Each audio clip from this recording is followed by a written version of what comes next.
مساء الخير يا جماعة. آه، النهاردة أنا هتكلم على حكاية لصديق أنا أعرفه. مش هقول اسمه، إنما هقول حكايته. هي حكاية يعني تقدر تقول صدق أو لا تصدق. يعني مش معناه إن أنا مش مصدقه، بس معناه إن يعني في غرايب في مصر غريبة الحقيقة، وحاجات عجيبة بتحصل، وشيء عجيب يعني.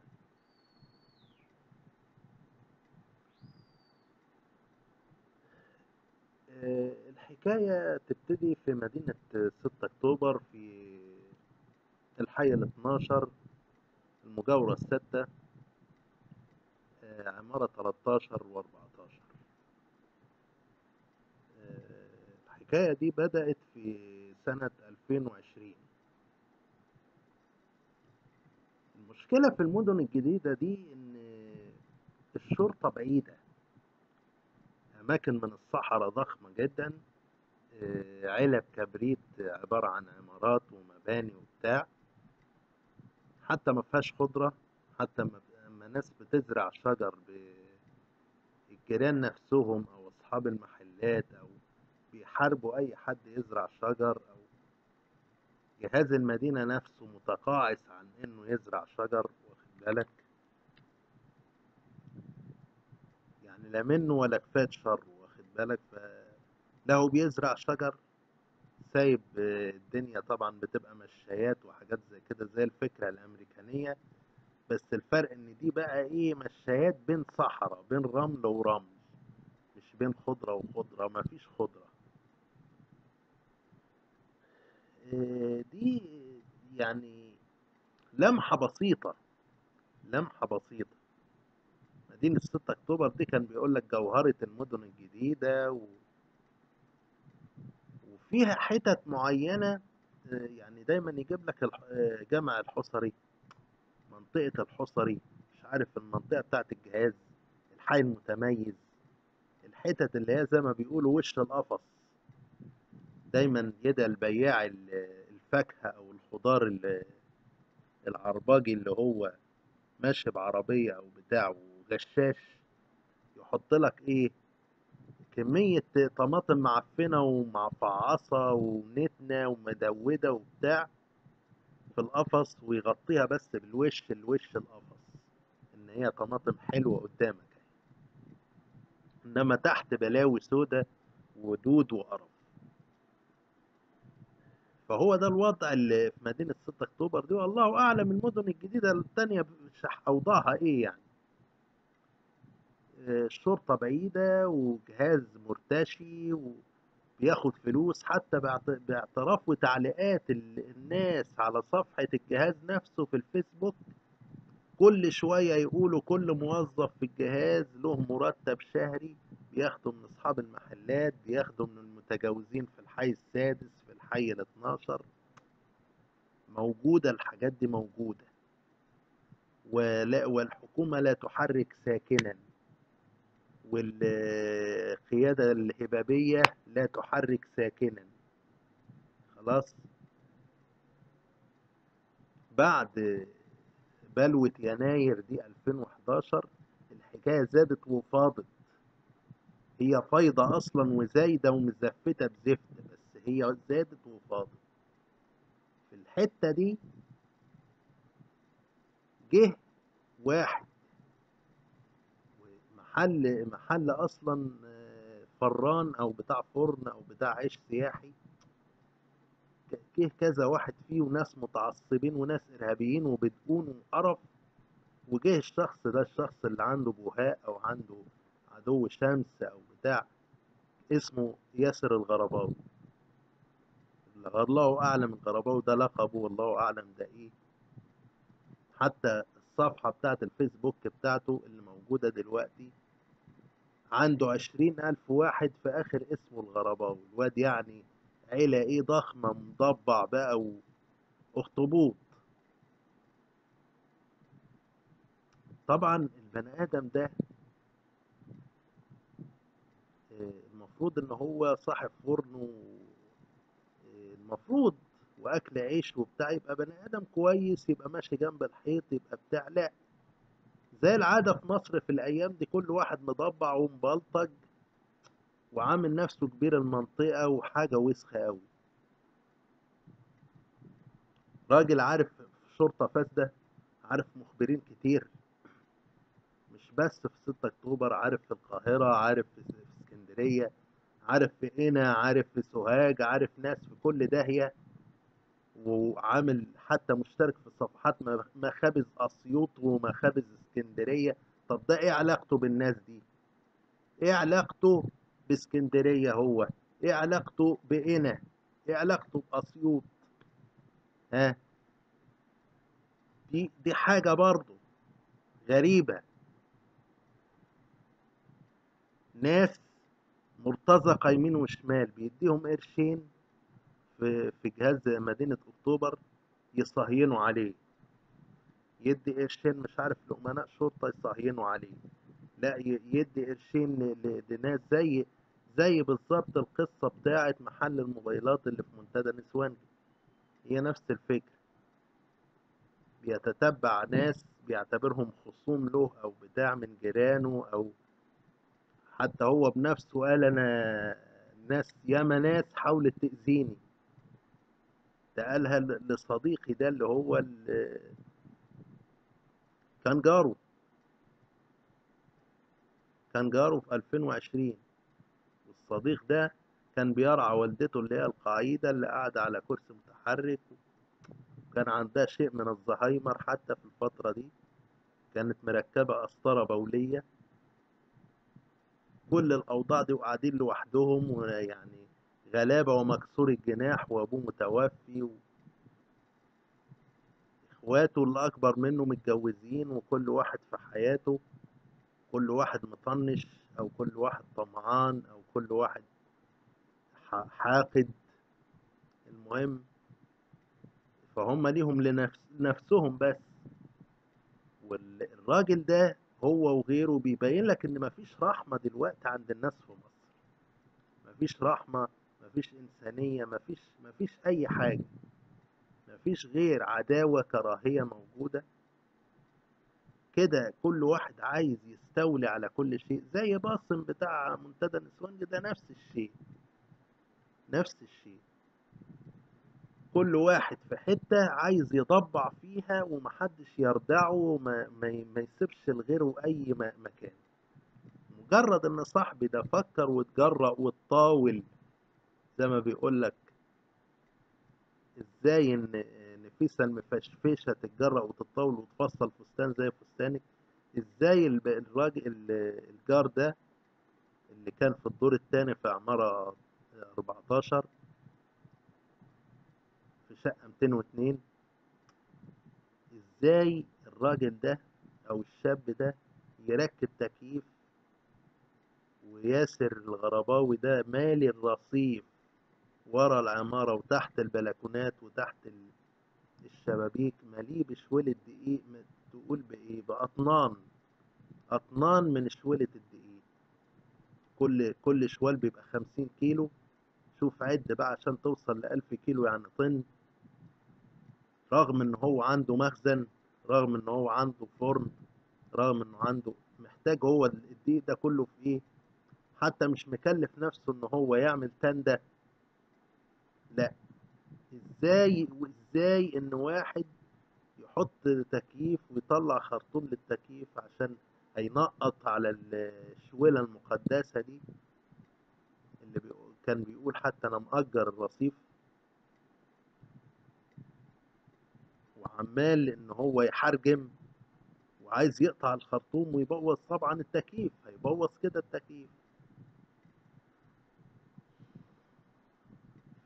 فصاحبي ده حط حتى تقفيصة حديد للتكييف للجزء الخارجي، الوحدة الخارجية اللي بتتحط في البلكونة مثلا، أو بره المبنى نفسه، خوفا من إن طبعا لأنه هو فوق المحلات على طول، ممكن الراجل ده ليلا يخلي حد يروح موقع التكييف من، أو الوحدة الخارجية دي من على الحامل بتاعها، تدشدش على الأرض، وتبان انها قضاء وقدر. يوميها الراجل ده ياسر بتاع ده الغرباوي كان وشه مقلوب جدا. ازاي ان حد يعمل تقفيصة؟ ازاي ان حد يعمل تقفيصة؟ حتى الصديقي ده راح طلب من الحداد اللي هو صاحب ياسر ده وقريب منه انه يعمل التقفيصة، مرضيش، وقال له ده ياسر حاطط كاميرات. هو مش حاطط كاميرات ولا حاجة، هو حاطط نضورجية في العمارة اللي قدامه، شوية عمالة جايبهم ومأجر لهم شوية يقفوا بس يبصوا، تخصصهم يبصوا على الشويلة، حد بيقرب منها، حد بيعمل فيها، حد هيسرقها. طب انت حاطط الشويلة في الشارع ليه اصلا؟ حاططها على الرصيف ليه؟ ولا حد بيراقبه، ولا في تموين، ولا في حاجة، وعنوانه اتحط في الفيسبوك يمين وشمال، محدش بيجي جنبه.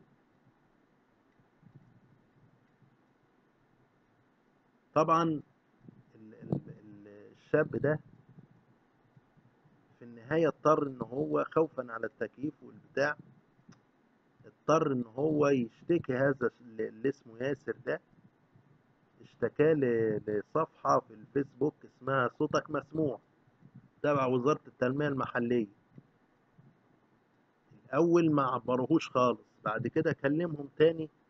في الليلة دي راح حد موظف مرتشي في الجهاز أو في الحملة دي أو أيا كان، جاي بالليل لياسر ده وخلاه شال كل الشويلة ونظف الرصيف، كل ده عشان حملة جاية. ويجي واحد ده عيش بقى متعصب كده قصير، هو حالق دقنه بس هي دقنه لجوه يعني، يكلم والدة الشاب ده ويقول لها ابنك فلان ليه يشتكي ابو سيد اللي هو ياسر ده، ابو سيد ليه يشتكيه؟ طبعا انكروا لان هو مؤذي وبني ادم بلطجي، بني ادم شرير. وقبل كده سمعوا بيقول على واحد انا ممكن اجيب له 10 يضربوه كده في الشارع عادي، ما هي حته خلا وحته صحراء والناس بوك سكتم بوكتم وشياطين خرس وحاجه وسخ، محدش هيشهد ان ده قال كذا.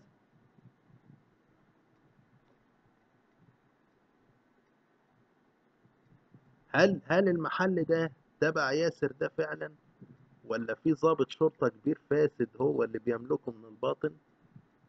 الله اعلم. المهم إيه، طبعا اما اشتكى الصديق ده، صديقي ده، هو كان عنده موبايل ذكي وكان عنده حساب في الفيسبوك وكان عامل شبكة واي فاي في البيت مثلا. فالمجموعة دي من وساختها، سواء الفران ده أو واحد بتاع الأموتال اسمه عبد الحميد، وواحد بتاع دش اسمه محمد جمال ولا إيه، الناس دي حاطين أجهزة أو حاجات اخترقوا بيها الواي فاي وبيسرقوا الواي فاي كده سرا عشان لا يدفعوا اشتراك نت ولا بتاع، وشغالين بالموبايلات على قفا ايه، على قفا صاحبي ده. فبسبب ان هم مخترقين الشبكة بتاعت الواي فاي، قروا الكلام اللي هو كاتبه في الفيسبوك، وكان بيشتكي من ان واحد صاحب محل معين عايز يوقع له التكييف، وعايز وانه بيفكروا بالعيال اللي هم كانوا بيضايقوه في ثانوي وفي اعدادي، شوية الصيع، المجتمع اللي مليان صيع، اللي بيقولوا على اللي هو الانسان الحقيقي بقى انسان يعني، يقولوا عليه محترم او طيب، بقت محترم دي سبة او طيب دي سبة، انه عبيط او اهبل او لازم يكون وحش. هو ده المجتمع المصري بتاعنا، لازم يبقى كده عشان يتبسطوا منه ويحترموه. فصاحبي ده سمع عامل من العمال بتوع ياسر ده بيقول له اسمه مثلا كذا، مسمي نفسه اسم معين مستعار. قال له اي اسم، وبعدين قال له بيتكلم عن تهديدنا له بقطع خرطوم التكييف وافساد التكييف عشان هينزل ميته على شورة التكييف.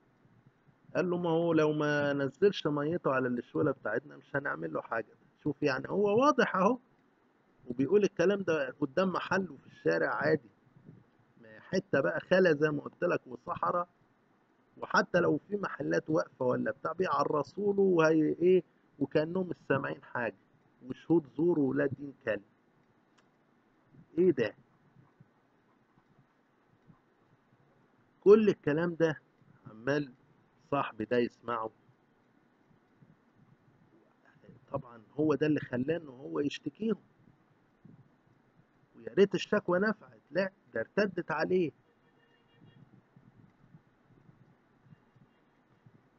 إيه،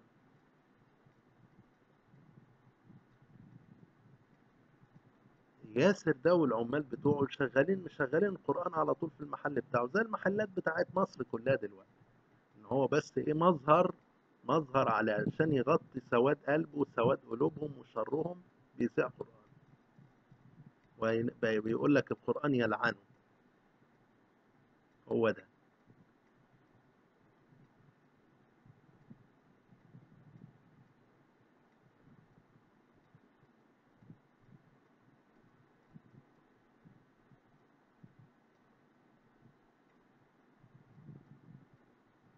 من اليوم ده بقى بطل يذيع قرآن خالص في المحل بتاعه، عشان تبان لك ان ده مدعي. مدعي. طب بطلت تذيع قرآن ليه مثلا؟ مش عارف. وبعدين جه شهر رمضان، كان الكلام ده في ابريل 2020. جه شهر رمضان وجه بقى، وكانت معاه كورونا وحظر التجول والبتاع، والدنيا موات موات. فابو حماده ده او اسمه سعد، هو ده الداعش اللي دقنه لجوه ده، اسمه سعد، حتى منقب بنته.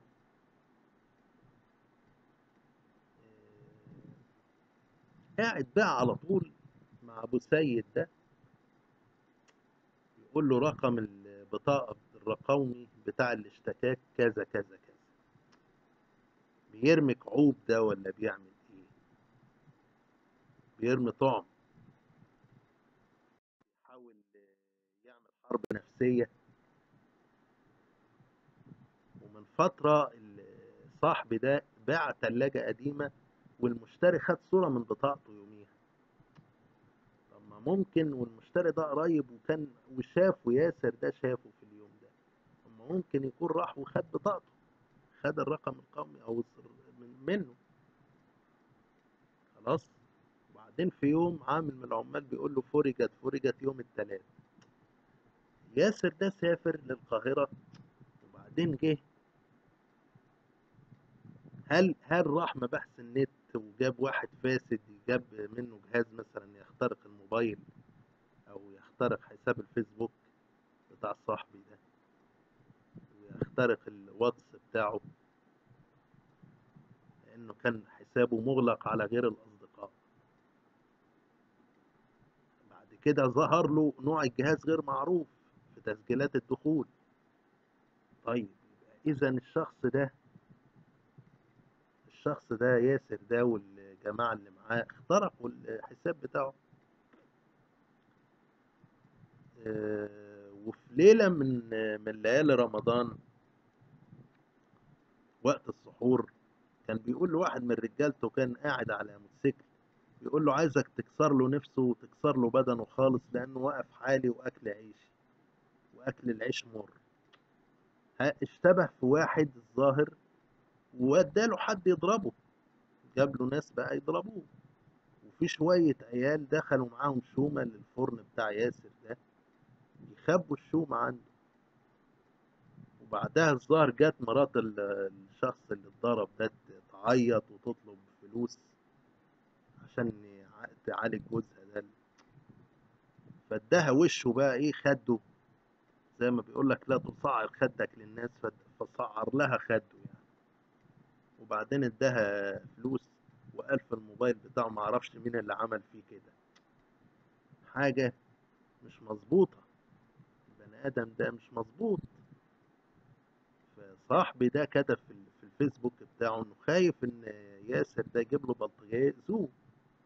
في اليوم ده قروا بقى العمال بتوعه، عمال ياسر ده اللي كتبه صديقي، قال له كده انا مش هعرف اشتغل. ياسر بقى قال لهم انا كده مش هعرف اشتغل، وابتدى يهزر مع العمال بتوعه يقول له انا هجيبه كده، ويقول له معانا ولا مش معانا. تاني يوم بقى الصبح بدري في رمضان، مع ان الناس دي بتنام للظهر وفي رمضان عادة صيام أونطة كله، وعالم بنت دين كلب يعني. فكان نشيط قوي ياسر وعبد الحميد وابو حماده دول بشكل مش طبيعي، بالذات في رمضان بشكل مش طبيعي. الساعه 7 الصبح ما ناموش دول ولا ايه؟ فابو حماده ده بيقول له هجيب له اللي يودي في داهيه، وعبد الحميد بيقول له اما نشوف اخرتها، وياسر بيقول له هيقول له امشي من هنا ياض. اتصل بواحد اسمه محمد ملتحي كده بدقن وبتاع. جه محمد ده بعربية نص نقل ودخل مع ياسر وابو حمادة في المحل بتاع الفرن، وقعد ود ود ود ود همس كده وبتاع. بيقول له بيحلف بالله ان هو ما اشتكاش ابو سيد، تصور. وبعدين خرج سيد ده اللي هو ابن ابو سيد ده او ابنه الصغير، وشاور على الشقة بتاعت صاحبي، قال له الشقة اهي. واتفق على ما يبدو ابو حمادة وياسر ده مع محمد على انه يجيب شوية بلطجية يدخلوا للشقة بتاعت صاحبي بالمفتاح بقى بتاع ايه اللي بيفتح اي باب بقى، طفاشة او بتاع، او يطلعوا من فوق التندة بتاعت عبد الحميد لشباك المطبخ. ما هو فوق على طول الشباك، جنب التندة مفيش حاجة بسيطة. يخشوا على جوه الشقة ويضربوه هو والأم العقاعدة دول، أو يخدروهم ويولعوا النار في الشقة، أو يفتحوا الغاز الطبيعي عليهم يموتوهم. يبقى الأمر كأنه قضاء وقدر بقى، والقاتل الصامت ونسيان الغاز مفتوح. حتى قال لواحد افتح عليه الفرن الساعة 12 بالليل بس ما حدش يعرف ان ابو سيد هو اللي عمل كده. خلاص. صاحبي ده استنجد باخواته الاكبر منه، منهم اللي هو كسل عن انه يعني يحاول ينجده او بتاع، منهم اللي قال له انت عندك هلوسة وضلالات ومرض نفسي. هل بيتمنوا الخلاص منه؟ هل هم يعني قال لك او واحد يخلصنا منه؟ ما تعرفش. حاول ان هو يصالح ابو سيد ده بعد ما هو انكر طبعا ان هو اللي اشتكاه، وراح له بعد الفطار الرمضاني. كانت الشوارع خالية والمحلات قافلة، مش شكل صلح ده. هو وابو حمادة بس اللي قاعدين، ومعاهم اخو ياسر ده ولا بتاع.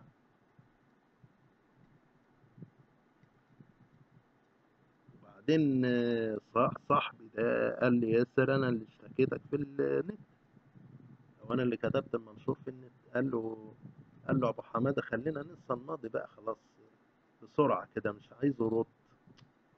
طب انت مش عايزه يرد ليه؟ مش عايزه يرد ليه؟ بتنيم الامور ليه؟ او عايز تنيمه ولا ايه عشان تديله الزومبه المحترمه؟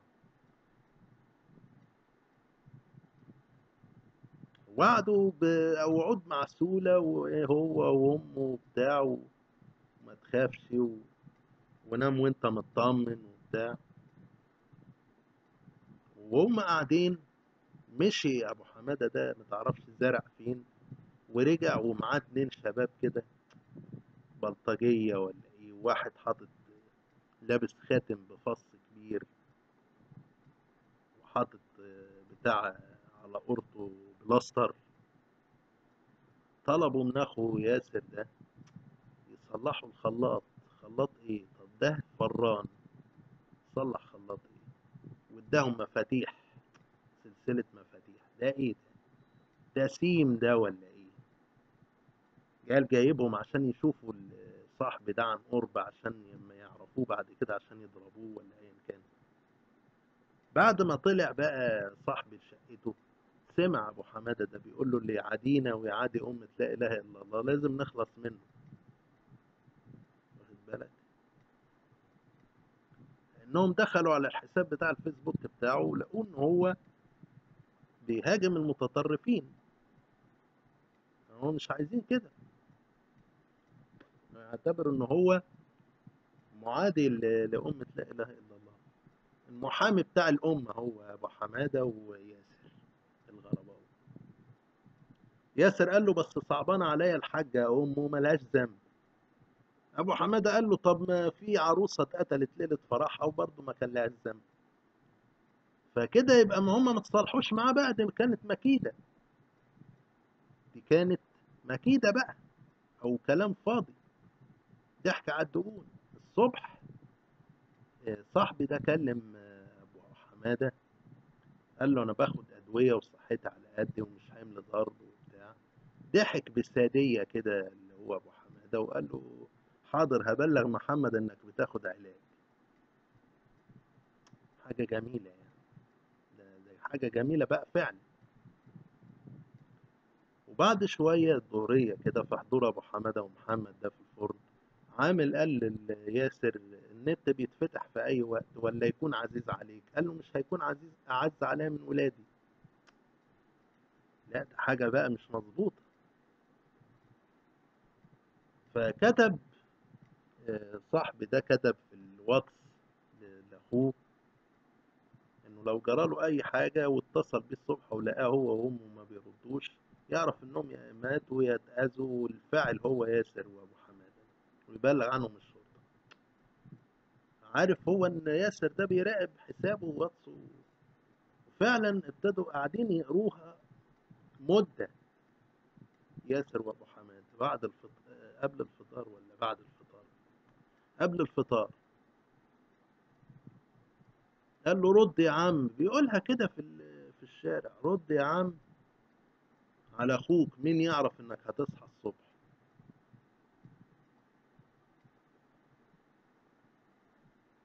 بعد الفطار قعد هو وابو حماده يقروا بتمعن بقى قوي الكلام بتاع صاحبي ده على الواتس.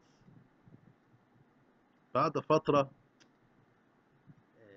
وهم قلقانين كده وبتاع، ابو حماده قال له لو جه البوليس مش هيلاقوا ضدنا حاجه. حاجه جميله بقى. وبعدها بقى انشأوا حساب في الفيسبوك بالصوره الحقيقيه بتاعت صاحبي في ايه اللي لقوها في حسابه.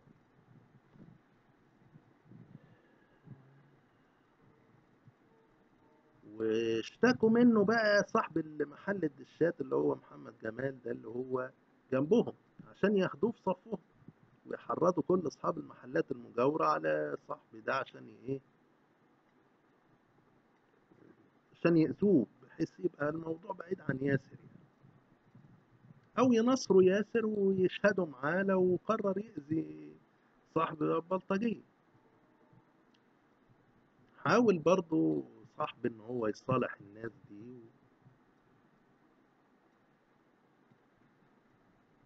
وبعدين ما لقاش بتاع الألموتال اللي هو عبد الحميد ده، فقال له هينزل بعد شوية عشان يصالحه. المهم عرف بقى ياسر ده بالموضوع، فقال في التليفون بصوت مسموع برضه، قال له عايزك تجيب لي حد دلوقتي يرميه من على السلالم. ما ينزلش بقى، ده خاف. راح لجاره اللي هو اسمه ابو حسين في الدور الرابع، متجوز وله اولاد وكده. قعد يطمنه ويوعده وبتاع، لكن ده طبعا جاسوس لياسر واصحاب المحلات، ونزل وبينزل يعني خباص وكده. وساب له حتى الشقة اللي قدامه ياسر سابها له عشان يشتريها هو. باعتراف ياسر ده قال لك انا سبت لابو حسين الشقة اللي قدامه.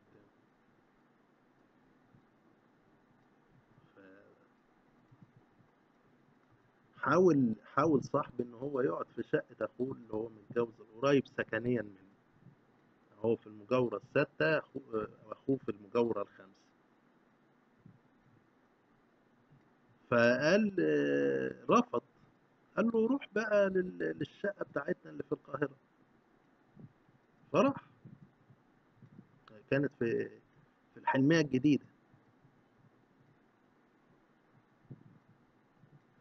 من سوء الحظ ان في واحد فتح سوبر ماركت تحت العمارة المجاورة للعمارة اللي في الحلمية الجديدة اللي فيها صاحبي ده.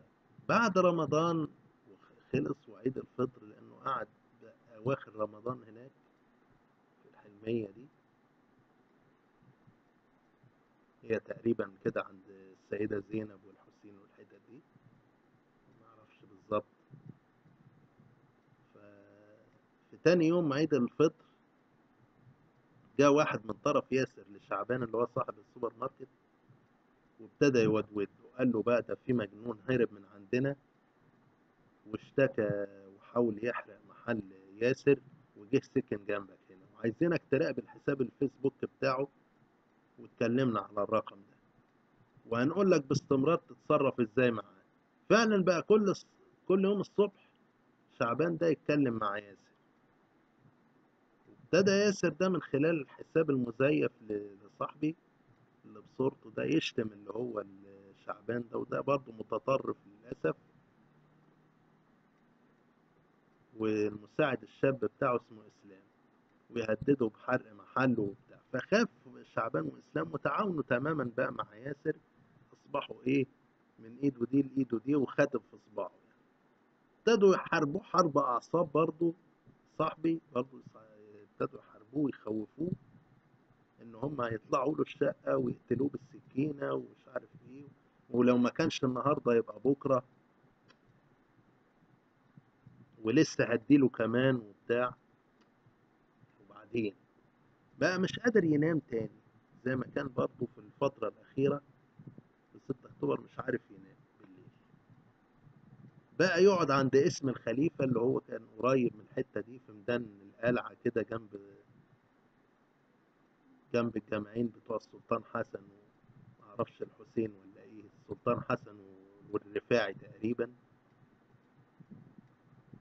فكان بيقعد جنب اسم الشرطة بتاع الخليفة كل ليلة لحد الفجر، ويرجع ينام خوفا من ان البلطجية بتوع شعبان وياسر دول يقتحموا عليه الشقة وهو نايم بالليل. وفي محل رادياتير قدام العمارة بتاعت صاحبي اللي في الحلمية دي، بقوا المخبرين بتوع ياسر دول يجوا بحجة تصليح عربياتهم. يعني المحل ده بينش دايما، بقوا يجوا بس يراقبوا دخوله وخروجه من العمارة، يراقبوا صاحبي في دخوله وخروجه. في النهاية بعد ما سمع بقى شعبان وهو بيقول لإسلام الأيام الجاية هنقفل المحل وكأن أنا وأنت ما نعرفش بعض، والساعة 6 هيحصل المراد. وخلوا الجار اللي قدام صاحبي يمشي هو ومراته من المكان بحجة ما تعرفش ايه هي الحجة، المهم قالوا له يعني. وجارته من الناحية التانية برضه عشان الحتة تبقى خالية، ان الحتة اصلا الناس سابتها او ماتت. مكان قديم بقى، والبيوت الناس يا اما هجرتها يا اما ليهم شقق تانية. فهو حس ان هم يعملوا مصيبة يعني. طبعا هو ساب الشقة، مبقاش عارف يروح فين. راح لاخوه الكبير. خلاص، اخوه الكبير ده في بشتيل كده عند امبابة.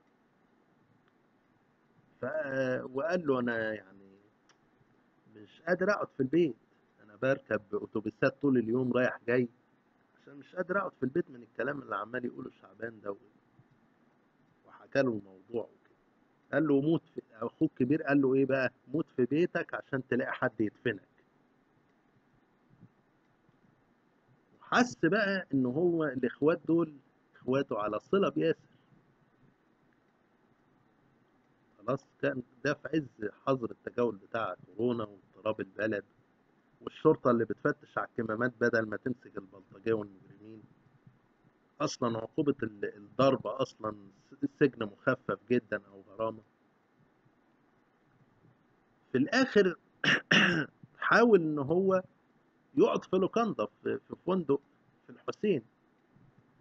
رفض الفندق لانه لا يضيف الناس اللي هم اصحاب بطاقات القاهرة الكبرى.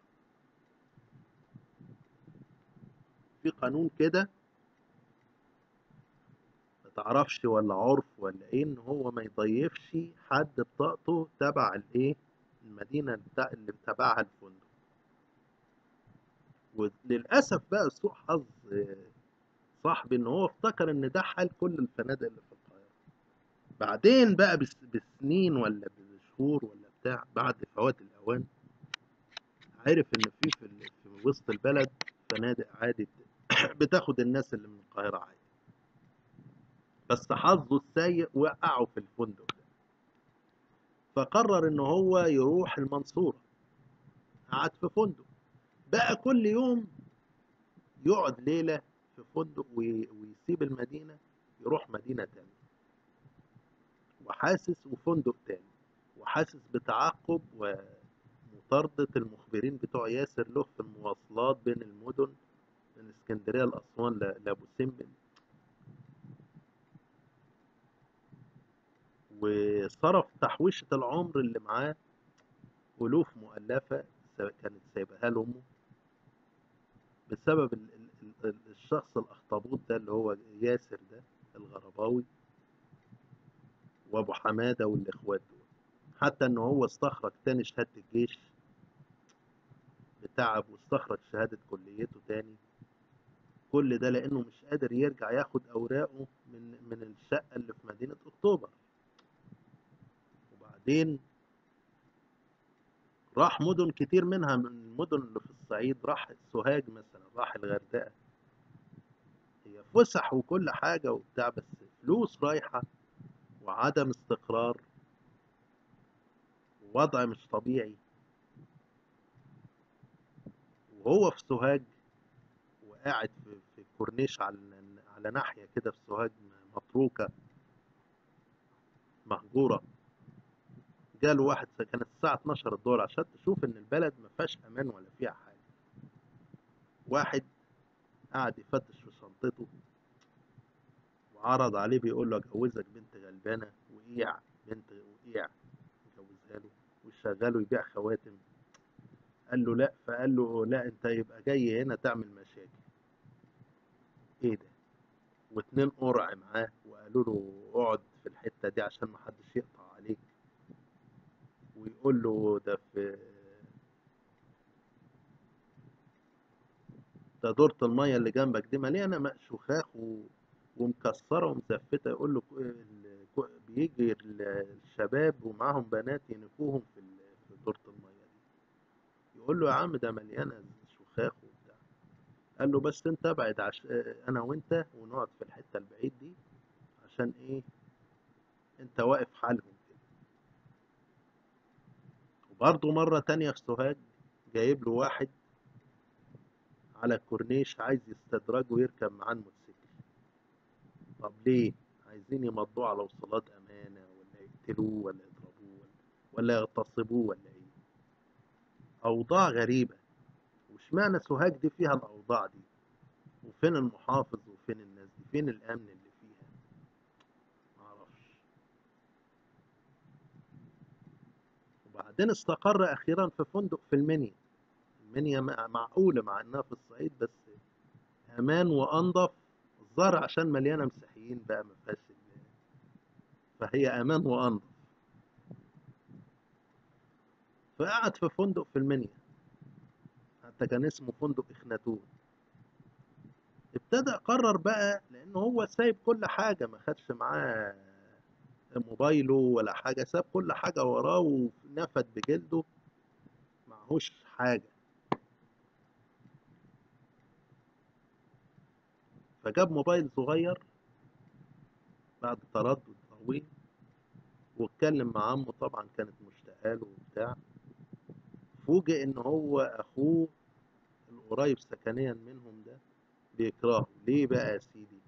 لان اخوه اللي في السعودية خلاه يقرا مذكراته ويشوف اللابتوب بتاعه، فلان هو ميوله برضه علمانية بتاع، حس ان هو ميال للمسيحية بتاع، بيهاجم الاخوان وداعش، وهم اصلا مراته منقبة اخوه ده. ولقى قصص ان هو بيتخيل انه بيضاجع ايه، زوجات اخواته دول. وفوجئ بوجود ممرضة عند امه سليطة اللسان معاه ومنحازة لاخواته، وعمالة تهاجمه هو وامه، وتسجل، واتضح انها بتسجل مكالماته مع امه وتديها لاخواته والياسر، تتعاون مع ياسر. اكتشف ان هما كاتبين في التروكولر على اسمه الكافر. كان التروكولر حتى غير دلوقتي، والفيسبوك غير دلوقتي. كان التروكولر اي واحد من اي حتة يروح مغير اسمك، او الاسم اللي على رقمك الموبايل يغير اسمك، ان شاء الله يسميك الخول، المتناك، اي حاجة. فلما اكتشفت امه الامر ده، الموضوع ده ان هم كاتبين الكافر، قالت له كل ما يغيروه وسموه جرجس. يا ولاد الكلب، هل ليهم جواسيس في المنيا برضه؟ هل بواب الفندق جاسوس لياسر ده؟ الله اعلم. المهم صاحبي ده اتوفت، وحاولوا انه اخواته يقنعوه يرجع لمصلحة الميراث بتاعهم طبعا. ممكن يتخلص منه ياسر بقى. وحتى واحد من اخواته دول في حياة امه في قبلها بشهر ولا شهرين قال له رصاصة ب3 مليم نخلص منك، بس للأسف انت في نظر القانون بني آدم. وقال له انت اشتكيت ابو السيد ده واسأت اليه في الاول، وجبت له البوليس اكتر من مرة. طب ما انت ده انت بكيان على ياسر ده اكتر من اخوك، شيء غريب قوي. يبقى انتوا على حلف وتواصل وتحالف معاه بقى. وابتدوا المخبرين الشرطة الفاسدة بتاعت ياسر ده يضايقوا ويفتشوا شنط صاحبي، خايفين انه يشتري مسدس ويأذي حبيبهم ياسر ده وسيدهم. بقوا يفتشوه في كمائن الغردقة، بقوا يفتشوه لما ساب المنيا وراح اسكندرية، وقعد أخيرا بقى في شقة مفروشة بدل الفنادق لأول مرة عشان يخفف النفقات شوية، وعشان يستقر بعد المطوحة دي زي اليهودي التائه كده.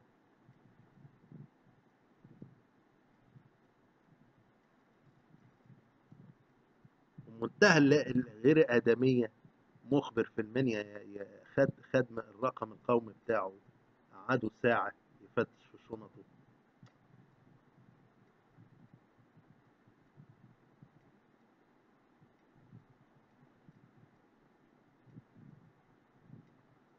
فالوضع بتاعه هو كل مدى فلوسه بتقل، كل مدى مش عارف يخرج من المصيدة اللي وقعوه فيها، مش عارف يرجع بلده،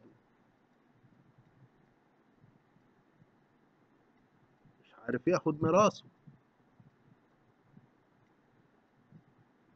في نفس الوقت خايف على حياته من الناس دي، سواء من اخواته او من ياسر ده او ابو حمادة ده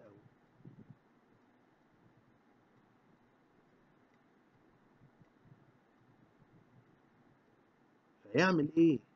وضعه وضعه ان هو مهدد انه يوصل يبقى هومليس، او ان هو يبقى مشرد في الشوارع زي الناس اللي بيشوفهم اللي نايمين على الرصيفة بعد الشهادة الجامعية، وبعد الأوضاع دي اللي هو فيها، وبعد بسبب إخواته دول وبسبب نسوانهم وولادهم، وبسبب الغرباوي ده ياسر الغرباوي.